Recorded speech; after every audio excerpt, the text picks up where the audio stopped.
So we must become Vicharavan. And the other very, very important thing is we must become what? Kriyavan. Because sometimes people think a lot and do nothing. Karishu, kale. Isn't it? Mummy says, do that, kale.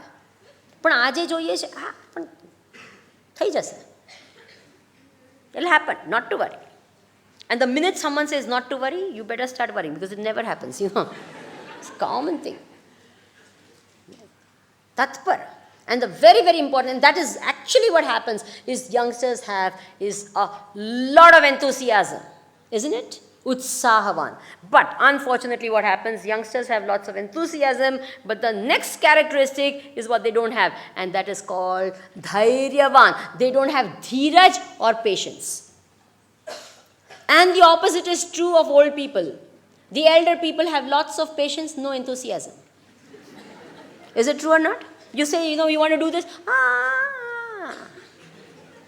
And the youngsters, you want to do this. And if you feel that you can't do it well, this one, give up. Why? What happened? But you were doing this. You said you wanted to start this. You started doing it also. What happened? It's a big bore. But you haven't even tried it really. I know, it's all big bore. I couldn't do it, so I gave it up. How many things you have started and not completed because you didn't have the patience to really see that you could do it or not do it, isn't it? And success can never come to a person who doesn't have what? Patience. So enthusiasm and patience must go hand in hand. And a great determination. There's one very inspiring story that I read, and I thought, God, this is some amazing person. You know, in New York, there is a bridge over from the mainland onto an island which is called Brooklyn. And now there is a bridge, but there was a time when there was no bridge over this from New York to Brooklyn.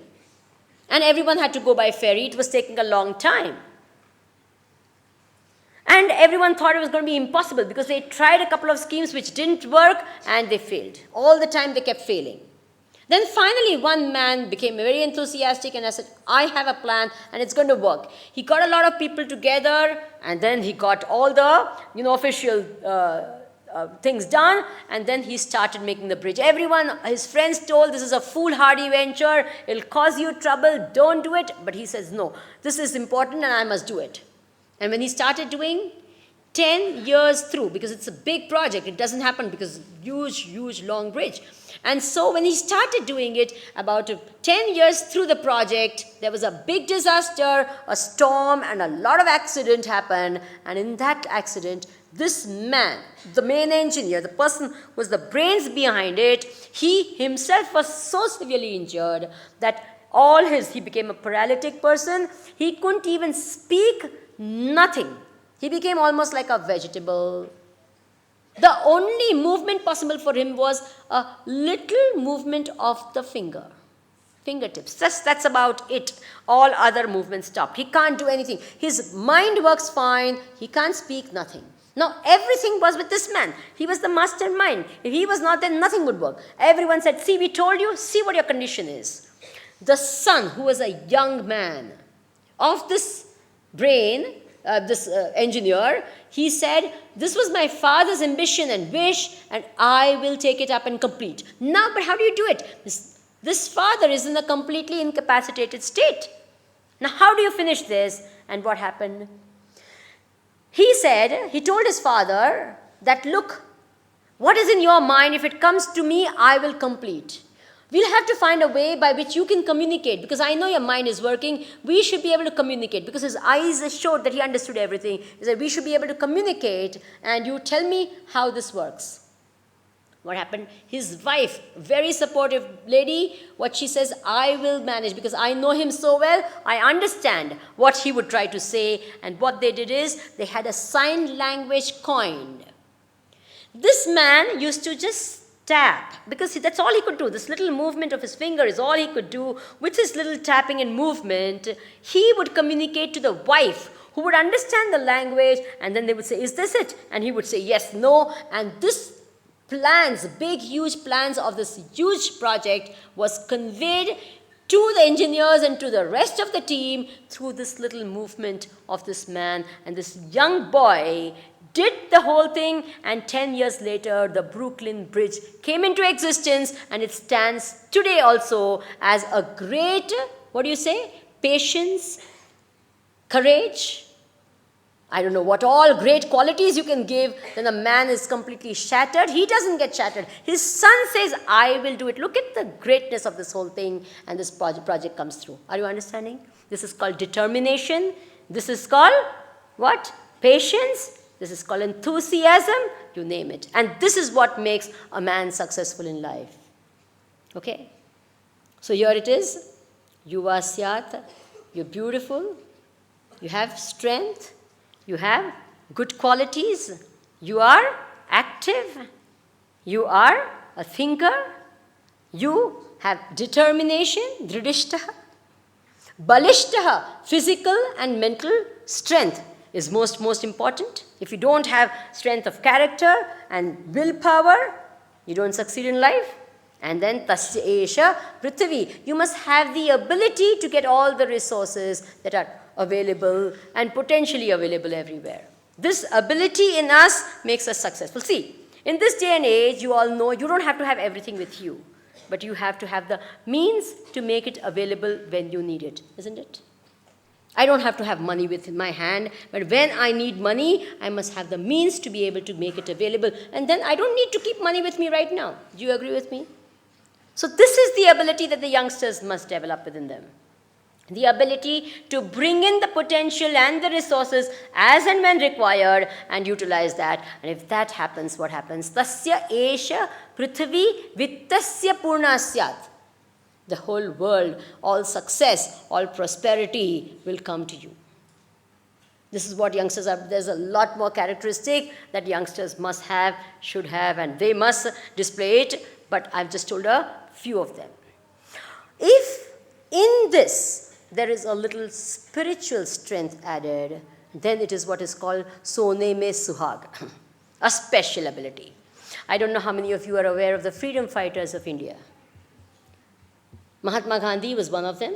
Sardar Patel, there was Bhagat Singh, there were innumerable such. And one thing common, I don't know whether, have you heard of a Lokmanya Tilak? I don't know whether you all have in this history. I think you should, as Indians, know about a little bit of this also. Lokmanya Tilak was the pioneer, one of the pioneers of the freedom movement. A very, very great soul. He was jailed. And when he was jailed, he says, I'm not going to spend my time mooning and this. He wrote the entire commentary on the Bhagavad Gita. They didn't give him paper initially. He says, doesn't matter. He started writing on the walls of the jail. Then they said, okay, fine, let's give him paper. Because he'll... So they gave him paper. He wrote the entire commentary on the Bhagavad Gita. They confiscated it, saying, maybe this sort of a material will be harmful. They didn't know what it was, so they said maybe probably harmful for others, and so they've confiscated it. And this whole big commentary, which is like thousands and thousands of pages that he had written, was taken away. And he says, oh, these Britishers don't even know what they're doing. They just took away the book. They could not take away my mind, which has written, I'll write the whole thing again. No problem. Give me more paper. You just see this brains and this whole mind. Bhagat Singh and all, when they were being hanged, you know what they would do? When they were being hanged, they fearlessly went to this. And they said, they would quote a shloka from the Bhagavad Gita. Avinashitu tad vidhi, you are going to kill this body. I am dying because this country, I don't mind dying like that, but remember, I will come back because we Indians believe that we come back again. He says, I'll come back and again till I see you gone from here. And they would quote this and absolutely happily, with no fear at all. Then they said, the Britishers got scared. He said, what is this guy speaking? This is all from the Gita. He says, confiscate that book and ban that book. Get the author and imprison him. Sorry, you can't. Bhagavan Shri Krishna, you can't imprison. He was born in the jail and he escaped.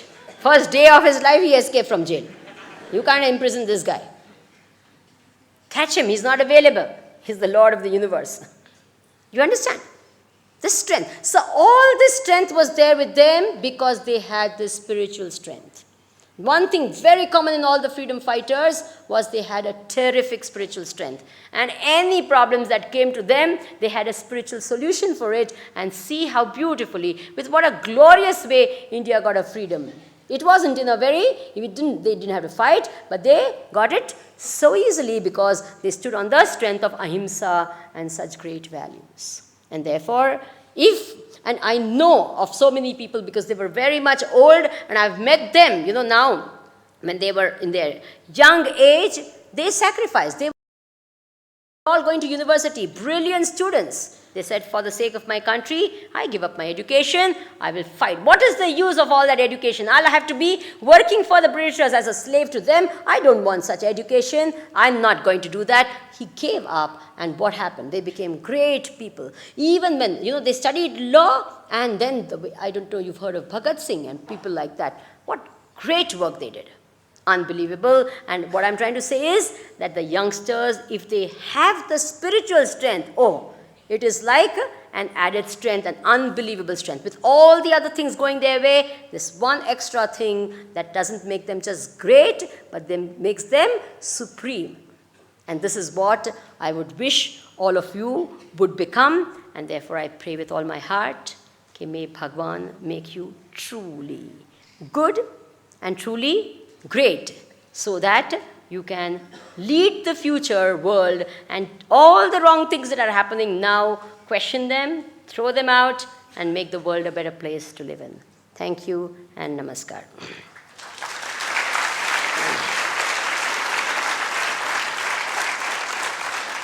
Tomorrow is a very, very important topic, and that is aging gracefully.